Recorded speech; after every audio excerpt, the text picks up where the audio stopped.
사도신경에는 거룩한 공회를 믿사오니라는 구절이 나옵니다. 너는 이제 거룩한 공회라고 이야기하는데 캐톨릭 처치라고 그러죠. 보편적인 교회라는 이야기입니다. 근데 루터의 교리문답에는 그런 질문이 나와요. 사도신경에서 거룩한 교회를 내가 믿는다고 고백하는 이유가 무엇인가? 이 질문이 나옵니다.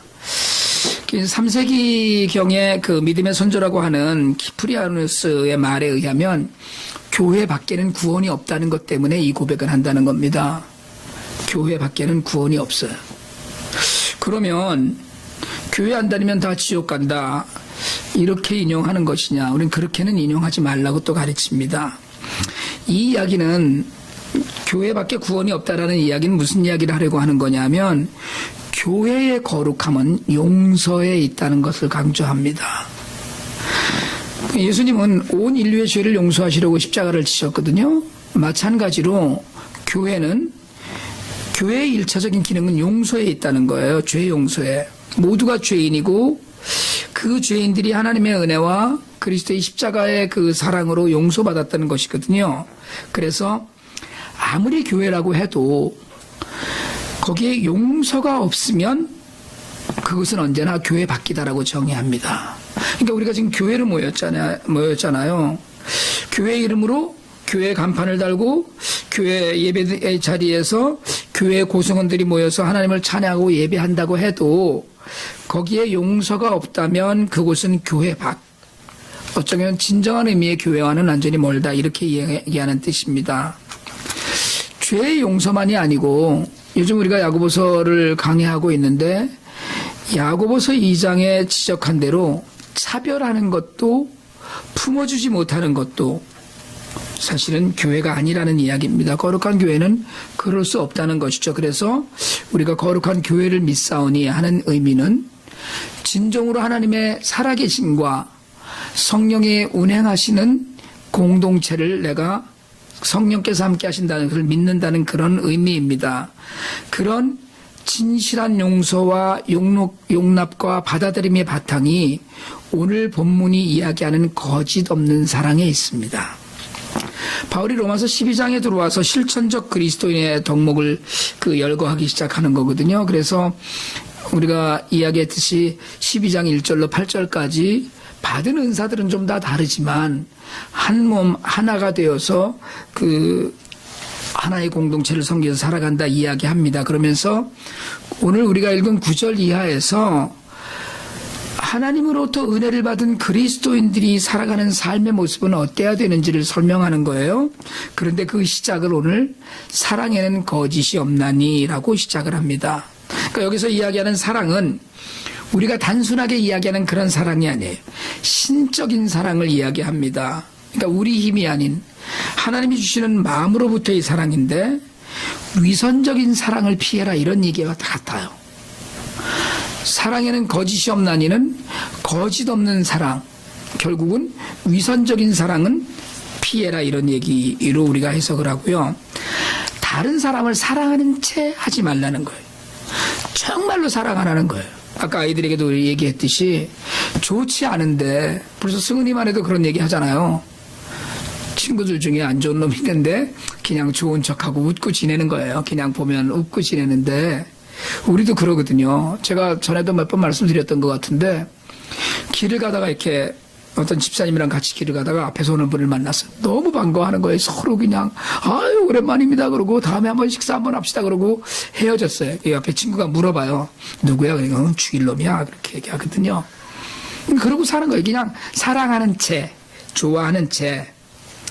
그런데 오늘 성경은 악을 증오하라는 거예요. 사실은 악은 미워해라. 하나님이 미워하시는 게 악이니까 악은 미워하는데 그러니까 악을 증오하고 선을 붙들어야 되는데 여러분 여기에 필요한 것이 뭐겠어요? 분별력이 있어야 된다는 얘기거든요.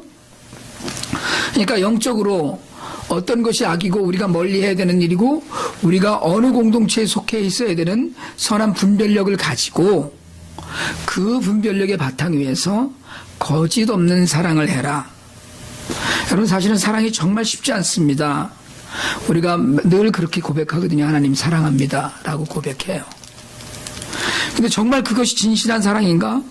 오늘 우리가 성찬에 참여했지만 그래서 주님의 고난을 묵상하고 그 은혜를 맛보아 한다고 하지만 여러분 우리 삶이 정말 그분이 우리를 사랑하시는 것만큼은 절대로 아니라고 하더라도 그 사랑의 고백에 부끄럽지 않은 삶을 살고 있는가, 이걸 좀 돌아보아야 된다는 거예요. 악을 멀리하고 정말 악을 미워하고 선에 속하라는 이야기는 우리의 삶을 분별해 보라는 거예요. 사랑이 쉽지 않다는 거거든요. 그런데다가 거짓 없는 사랑을 하라고 그러는데 그 방편으로 악과 선을 지금 이야기합니다. 그리고 이제 바울이 10절 이하에서 사랑의 실천을 위한 덕목들, 목록들을 이야기해요. 형제를 사랑하라고 했어요. 가족 간의 사랑, 공동체 안의 사랑, 교회 안에서의 사랑입니다. 여러분, 이웃을 사랑하라는 그 이웃은 멀리 있는 사람이 아닙니다. 이웃은 누구예요? 가장 가까이 있는 사람이에요. 그래서 내 이웃을 내 몸과 같이 사랑하라고 할 때의 이웃을 교회 공동체의 식구로 한정해서 해석합니다, 주로. 그러니까 어떻게 되는 거예요? 형제를 사랑하라? 교회 공동체의 이론들을 사랑하라는 거예요. 어떻게? 진심으로, 거짓 없이. 하나님의 가족을 사랑하지 못하는 사람은, 우리가 하나님 안에서 다 가족이잖아요. 그건 사랑이 아니죠. 그건 믿고 사는 게 아니죠. 그리고 사랑은 행동이거든요. 사랑이 행동하는 거예요. 주님의 사랑은 온몸을 내어주신 행동이 사랑입니다.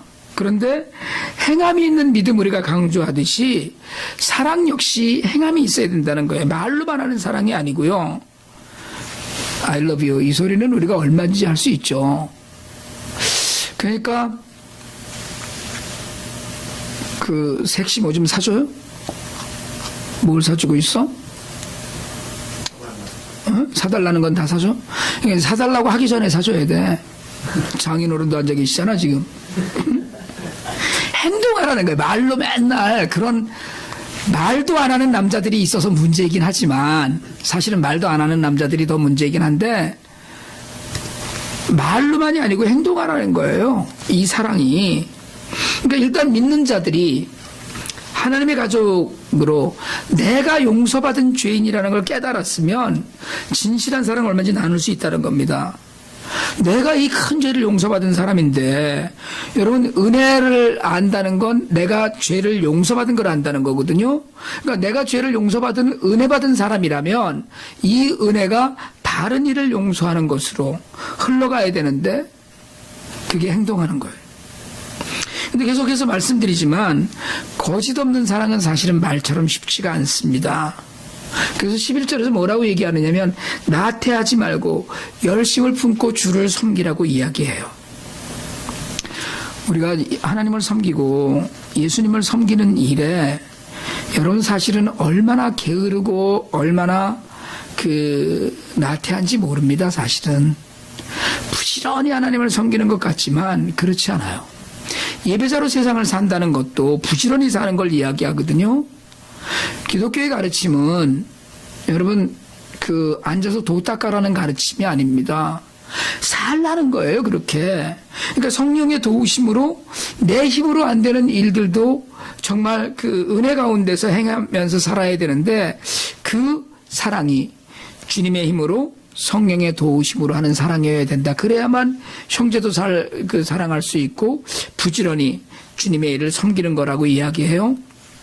그래서 거짓 없는 형제의 사랑이야말로 원수를 사랑하라는 주님의 말씀의 기초가 됩니다. 우리는요, 사실은 우리 집사람도 가끔 그런 얘기를 해서 이 얘기는 하기가 좀 껄끄럽긴 하지만, 밖에서는 너무 잘하는 거예요. 밖에서는. 근데 안에서는 깨진 바가지, 밖에서 또 샌다 이랬는데 전혀 아닌 거예요. 밖에서는 막 사람들이 어쩜 저렇게 사람이 괜찮냐 그러고 그러니까 다른 사람들이 저희 집사람들을 그러거든요. 목사님 너무 좋아서 좋으시겠다고.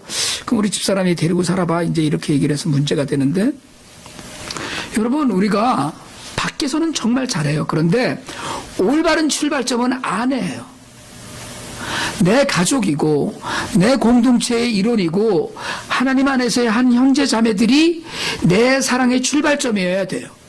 밖에 신경 쓰지 마세요. 일단 안에서 자랐어요. 남들에게 잘하려고 하지 말고 일단 안에서 자랐어요. 그렇게 구체적인 형제 사랑의 방법으로 주님이 원수를 사랑하라고 하셨는데 형제도 사랑하지 못하면서 원수를 사랑한다는 건 그건 위선입니다. 그게 거짓 없는 사랑의 출발점은 형제이고 그 형제 사랑의 방법은 소망을 품는 거예요. 환난을 당할 때도 참고 기도를 꾸준히 하는 것이라고 가르칩니다. 여러분, 그리스도인들에게는 믿음의 다른 면은 소망이에요. 여러분, 소망의 다른 면은 인내입니다. 소망은 뭘 얘기합니까? 소망은 미래예요. 희망이 있어. 이 이야기는 지금 형편과 전혀 관계없이 앞으로 나아질 거야, 좋아질 거야, 이게 소망이에요. 그러니까 믿음은 소망을 갖는 건데 소망의 다른 면에는 인내가 있어요. 그러니까 어려움 가운데서도 기뻐할 수 있다? 뭐 때문에요? 앞으로 나아질 거니까. 지금 힘들지만, 지금 눈물 나도록 고통스럽지만, 지금 정말 죽을 것 같지만 그래도 조금 나아질 수 있다는 건 뭐 때문에요? 소망이 있기 때문에. 오늘 바울이 이야기하는 거예요. 소망을 갖고 참고 기도해라. 그리고 사랑은 훈련이기 때문에. 여러분, 사랑은 훈련입니다. 온전한 사랑은 하나님께만 있는데 그 사랑의 대부분이, 우리의 사랑은 조건부예요. 내가 받는 만큼, 내가 좋아하는 만큼만 사랑해요. 우리의 사랑은 제한적이에요. 그런데 하나님의 사랑은 무조건적이거든요. 무제한이고. 그러니까 그리스도인들이 하나님의 성품을 닮아간다는 이야기는 점점 사랑의 폭이 넓어진다는 걸 이야기하고 그 사랑이 훈련되어진다는 걸 이야기해요. 거짓 없는 사랑에 이를 수 있다는 걸 이야기합니다.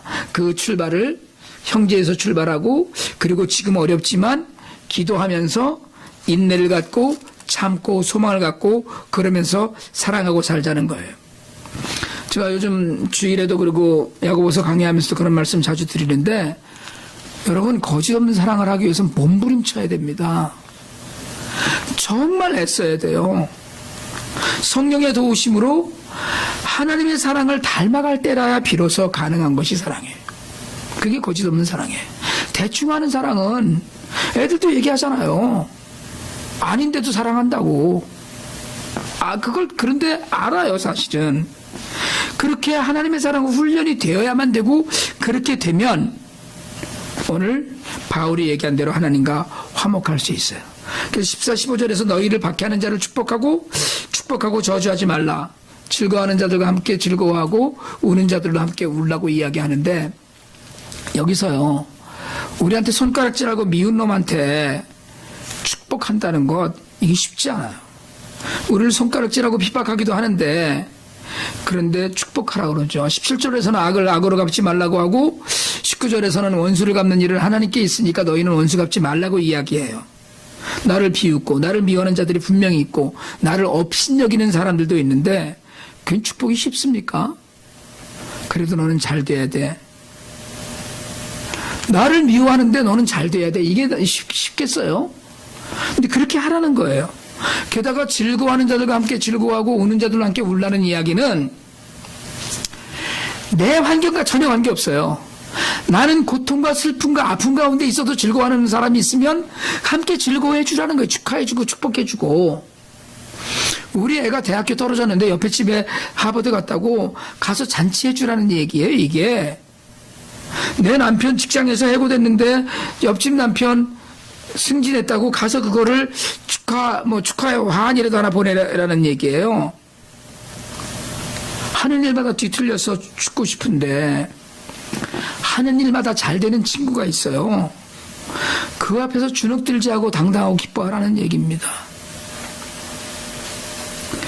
그런데 바울은 거짓 없는 사랑은 그렇게 한다고 이야기해요. 내가 슬픈 일을 당했지만 당신이 기뻐하니까, 당신에게 기쁜 일이 있으니까 나도 진실한 기쁨으로 축하합니다. 진실로 그렇게 하라는 거예요. 그걸 요즘 말로 뭐라고 얘기합니까? 공감 능력이라고 얘기하잖아요. 남들에게 공감하라는 거예요. 사랑에는 공감 능력이 있어요. 그래서 내 형편과 관계없이 정말 슬퍼하는 사람이 있으면 같이 마음 아프고, 내 형편과 전혀 관계없이 정말 좋은 일이 있는 사람이 있으면 박수 쳐주고 축하해주고 싶은 거예요. 축복해주고 싶고, 내게 큰 기쁨이 있을 때라도 남에게 아픈 일이 생기면 그걸 절제하고 그들의 슬픔에 동참하는 것. 바울이 오늘 이 얘기를 하고 싶어요.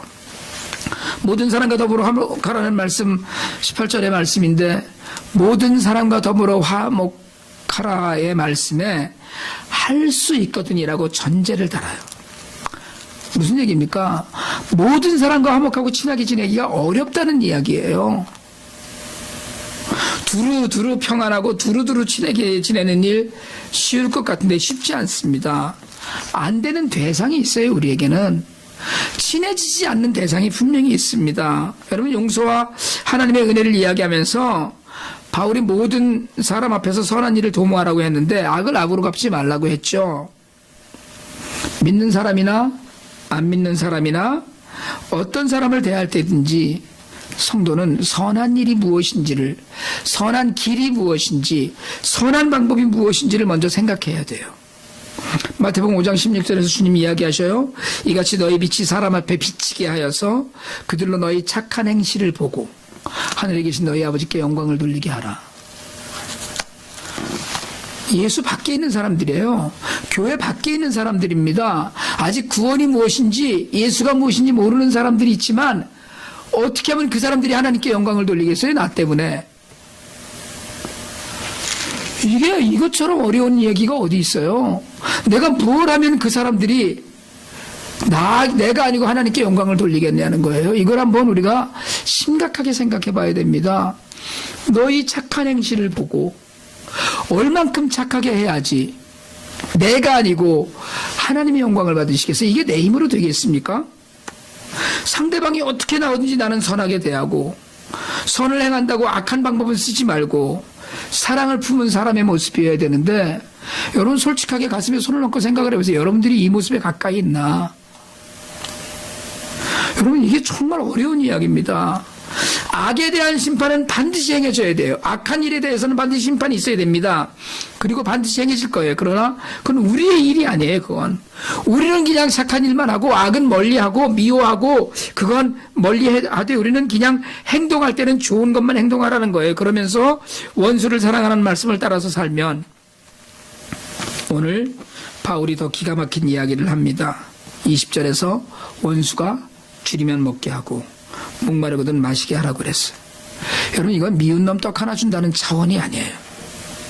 미운데 떡 하나 더 준다는 건 애교에도 있죠. 원수라고 그랬거든요. 심각한 사이예요. 길에서라도 마주치고 싶지 않은 사람입니다. 그런데 먹고 마시게 하라는 거예요. 사랑은 아래로 흘러내려가는 거거든요. 내리사랑이라고 그러잖아요. 성경은 언제나 가난한 사람들을 불쌍히 여기라고 했습니다. 그런데 여러분, 우리가 불쌍하게 여기는 사람들 중에는 돈이 없는 사람들만 있는 게 아니에요. 돈 많은 사람들도 있습니다. 지위가 나보다 훨씬 높은 사람들이 있어요. 공부도 나보다 훨씬 많이 한 사람들이 있어요. 그런데 영적으로 가난한 사람들이 있어요. 에휴, 저 불쌍한 인생. 속으로 그렇게 생각되는 사람이 분명히 있다니까요. 원수를 먹이고 마시게 함으로써 우리가 얻는 것은요, 성경은 이야기합니다. 숯불을 그의 머리에 올려놓는 것과 같다. 이게 무슨 얘기예요? 밥 주고 물 주고 숯불을 올려놔요? 이건 그 사람이 회개의 길에 들어설 수 있게 한다는 이야기로 해석하는 거예요. 신명기에서 한 이야기를 지금 바울이 인용했거든요. 여러분, 요셉은 형들의 미움을 받아서 애굽에 죽을 뻔하다가 노예로 팔려갔습니다. 그런데 요셉에게 있는 가장 큰 장점의 하나는, 요셉을 예수님의 그 어떤 모형처럼 이야기하는 이유 중에 하나는 요셉 안에 미움이 없기 때문에 그래요.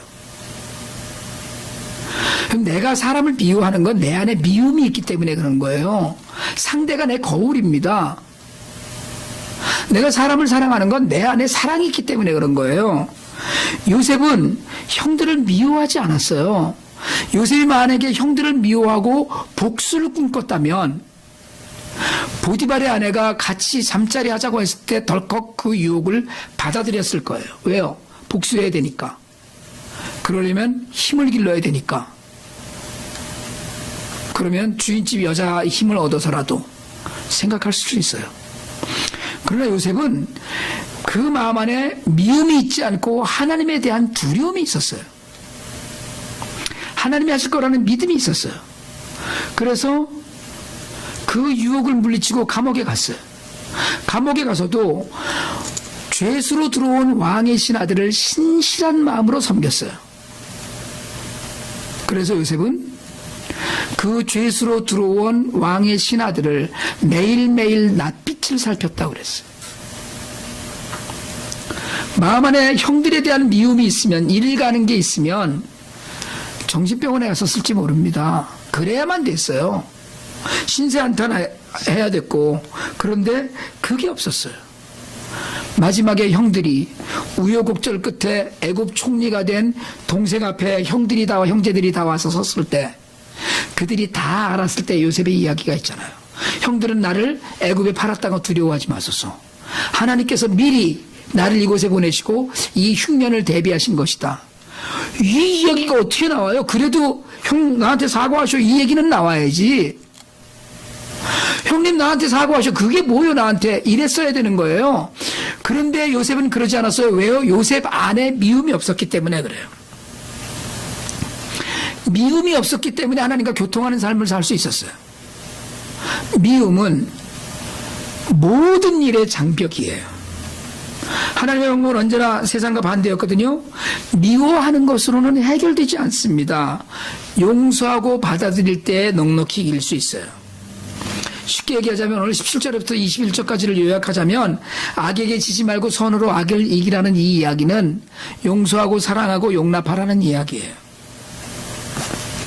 여러분, 우리가 좀 악에게 시험당한다는 것이 남을 미워하기 시작하는 것이고요. 거짓을 갖고 사랑하는 거예요.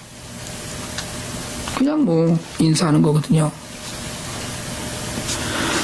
좀 의연하게 살아야 되는데, 여러분, 한국 사람들 분노가 전 세계적으로 유명하다는 생각이 들거든요. 홧김에 죽이고, 차 조금 삥 하고 크락션 눌렀다고 집에까지 쫓아와서 저희 그 사촌 처제는 운전을 못한다고 그러더라고요. 왜 그러라고 그랬더니 그 트라우마가 있는 거예요.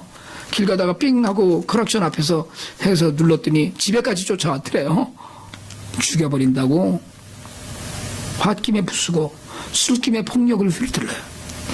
훈익이라는 명목으로 아이들을 때리는데, 어제 뉴스에 보니까 공군 상사가 조카를 효자손으로 때려서 죽였거든요.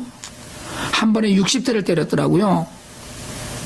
훈육이 아니라 분이죠. 자기의 분. 여러분, 폭력을 쓰다 보면 점점 더 흥분해져서 자극적이고 더 폭력적이게 됩니다. 근데 여러분, 잠시 참으면, 한 발 뒤로 물리면 그게 하나님께 영광이 돼요. 처음에는 속상하게 힘들지 모르지만 불같이 화내는 것보다 훨씬 정신 건강에 좋습니다. 성경은 우리에게 인내하라고 해요. 미워하지 않고 사는 일도 쉽지 않은데, 원수를 사랑하라는 말은 우리가 너무나 많이 들어서 원수를 사랑하라 이 이야기는 너무 많이 들어갔고요. 사실은 별로 자극이 안 돼요. 그런데 이것처럼 실천하기 어려운 일이 없거든요. 그런데 여러분, 세상이 아무리 악해도 하나님의 능력을 넘어설 수는 없습니다. 우리가 원수를 사랑하고 형제를 사랑하고 그렇게 할 수 있는 근거가 하나님 안에 있기 때문이어야 돼요. 때려주고 싶은 사람이 왜 없겠어요? 살다가 보면 여러분, 다시는 만나고 싶지 않은 사람들도 있습니다. 멀리서 사람이 지나가다 보면 막 쫓아가서라도 반가워하고 싶은 사람이 있는가 하면, 멀리서 보면 빙 돌아가는 사람들이 있어요. 아이고 저 원수. 여러분, 교회 공동체는 다 아름답습니까? 교회 밖에 구원이 없다고 했을 때 교회 밖은 사랑이 떠난 자리라고 말씀드렸어요. 교회 공동체도 힘듭니다. 가시 같은 교우들이 늘 있죠. 내 훈련을 위해서 하나님께서는 내가 정말 견디기 힘든 성도들을 두신다고요. 옆에 한번 째려보실래요? 혹시 이것이 아닌가? 여러분, 저한테도 그런 사람들이 있어요. 힘든 사람들이 있습니다. 함께 섬겼던 성도들 중에 늘 궁금하고 한 번쯤 길에서 우연이라도 마주치지 않을까, 그렇게 마음속으로 보고 싶어하는 사람도 있지만, 그런 기도는 드릴 수 없지만 주님, 그 원수와 다시는 마주치지 않게 해주시옵소서, 뭐 이런 기도는 못하겠죠. 그렇지만 그러고 싶은 사람이 있는 거예요. 그래서 평생 살아온 할아버지 할머니가 무슨 그 답이 천생연분이라는 답을 맞추라니까 평생 왼수라고 그랬다고 그러잖아요. 거짓 없는 사랑 정말 힘듭니다. 여러분, 오늘 마음속에 혹시 내가 짐으로 갖고 있는 사람이 있는지 한번 돌아보시길 바랍니다. 형제 사랑조차도 힘들고요. 사실은 가족도 미운 놈들이 있어요. 힘들고 어렵지만 거짓 없는 사랑이 우리의 사랑이 되도록 몸부림치면서 살 수 있기를 원합니다. 여러분, 몸부림쳐야 돼요. 이 일은 우리 교회가 진정한 교회가 되고요, 우리가 정말 진정한 그리스도인이 되어서 세상마저 사랑하고 우리 사랑 때문에 그 세상이 풍성해지는 복, 이걸 우리가 한번 함께 보기를 원합니다. 여러분, 정말로 힘들고 어렵지만 사랑에는 거짓이 없나니라고 했던 이 바울의 오늘 선언이 정말 악에 내 마음을 주지 않고 하나님 인도하시는 선한 길로 가는 그 권면의 깊은 말씀이 되어서 우리도 정말 진실로 거짓 없는 사랑으로 하나님의 영광이 되는 그런 삶을 살게 되기를 주님의 이름으로 축복합니다.